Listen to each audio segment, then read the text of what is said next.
Thank you very much, Mr. Speaker. I rise to follow up on a question that I posed to the government in May relating to the Prime Minister's financial holdings, potential conflicts of interest, and his total lack of transparency concerning these matters.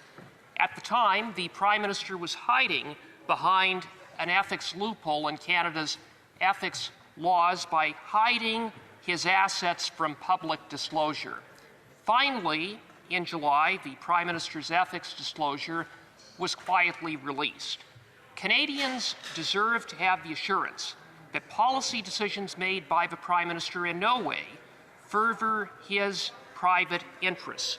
And from that standpoint, the Prime Minister's ethics disclosure is completely inadequate insofar as it provides a vague outline of the Prime Minister's financial interests, but not the full and complete picture.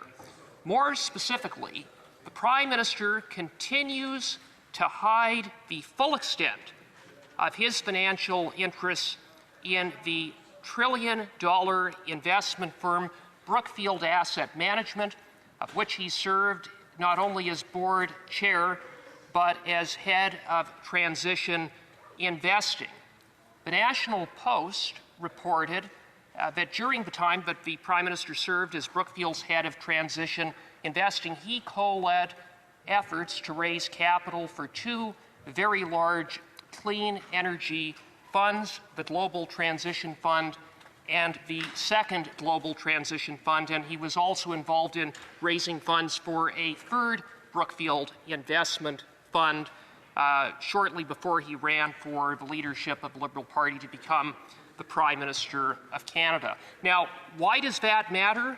Well, very simply because according to the Prime Minister's ethics disclosure, he is entitled to carried interest payments from these funds worth potentially tens of millions of dollars. Now, to be clear, carried interest payments are essentially bonus pay based upon the performance of these investment funds.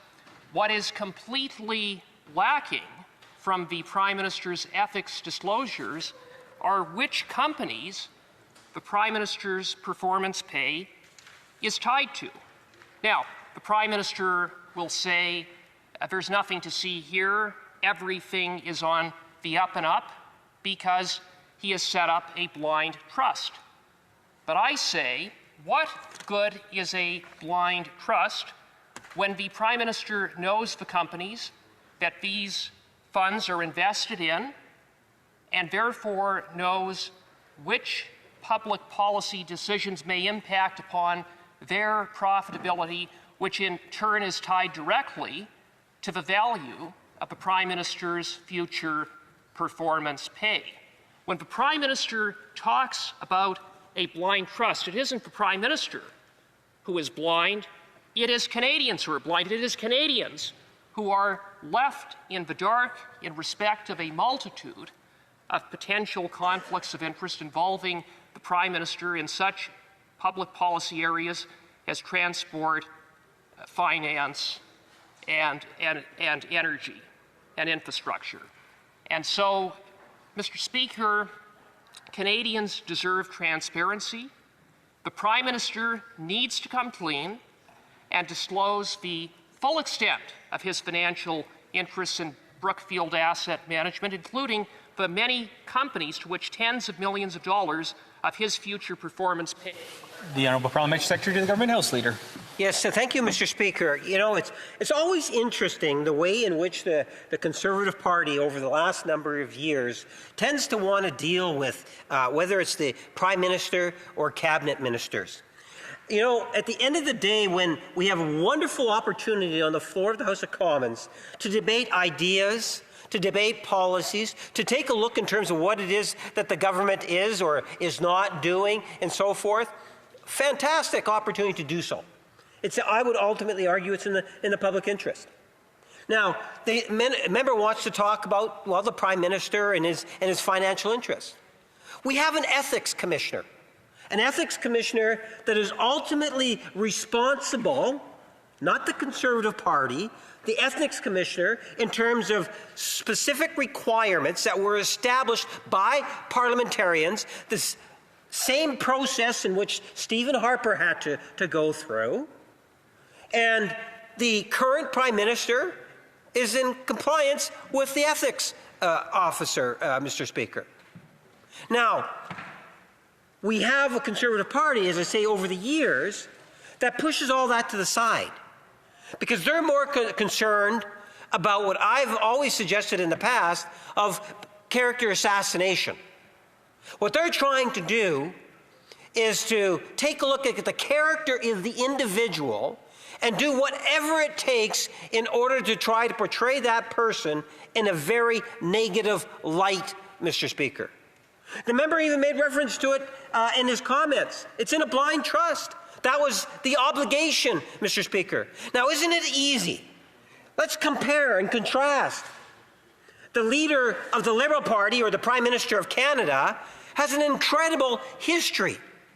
Governor of the Bank of Canada, Governor of the Bank of England, an economist, managing many different corporations, Mr. Speaker. Contrast that to the leader of the Conservative Party. Well, he's been a politician. I don't know if there's anything else. Maybe in a rebuttal, the member can actually talk a little bit more about it.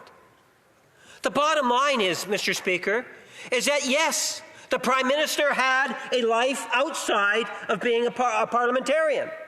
And as a result, because he was very successful in terms of the economy, managing his portfolio, that he has built up and he has actually put things into a blind trust and is in compliance with the Ethics Commissioner.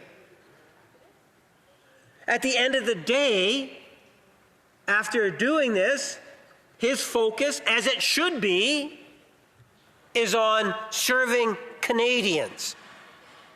And the policy decisions that are being made, Mr. Speaker, are dealing with the type of actions that are absolutely necessary in order to advance the best interests of Canadians as a whole. Examples of that would be a tax break for 22 million Canadians. What about young people that are trying to get a home, reducing or getting rid of the GST on the purchase of new homes? Not to mention the building or the one Canadian economy and all the efforts and discussions in meetings and consultations, whether it's premiers, Indigenous people, and so forth, Mr. Speaker, the stakeholders that are out there, in order to ensure that we get that. Not to mention legislation, whether it's the hate bill that we were just talking about a few minutes ago, or the commitment to bring in bail reform legislation this fall. We have a busy Prime Minister, and all the opposition, or some members of the opposition, want to do is to attack the character of him.